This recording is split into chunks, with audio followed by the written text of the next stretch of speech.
Hi friends అందరికీ ఈ video అయితే నిన్న మా దగ్గర అన్నదానం అయింది కదా. ఈ వీడియో అయితే తప్పదు ఫ్రెండ్స్. వంటలు అయితే స్టార్ట్ అయినాయి. ఇక దీని మీద బొగ్గులు ఎందుకు పోసిరు అంటే అన్నం పలుకుందని బొగ్గులు పోసిరు ఫ్రెండ్స్. ఇక్కడైతే అక్క వాళ్ళు కూర్చురు, ఇంకా చిన్న ఆయన కూడా వచ్చేసిండు. అన్నదాన కార్యక్రమం అయితే నైట్ 7 గంటలకు ఉండే ఫ్రెండ్స్. వంటలు అయితే బాగా అయినాయి.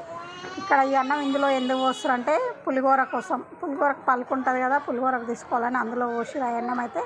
ఇంకా కతిమ వైట్ రైస్ అలానే ఉడకనిచ్చారు. కొంచెం తీసిన తర్వాత అన్నదానం చేసేదైతే ఈ మామయ్య వాళ్ళు, ఈ అత్తమ్మ వీళ్ళదైతే అన్నదానం ఉంది. నైటు పూజ కూడా వాళ్ళదే ఉంది ఫ్రెండ్స్. మొన్న 3 గల్లీలలో ఉండే అన్నదానం నిన్ననైతే ఒకటే గల్లీలు, ఇది ఒకటే గల్లీలు ఉంది. జనాలు కూడా బాగానే వచ్చారు, మస్తు మంది వచ్చారు. వంటలు మాత్రం ఆడికి అయినాయి.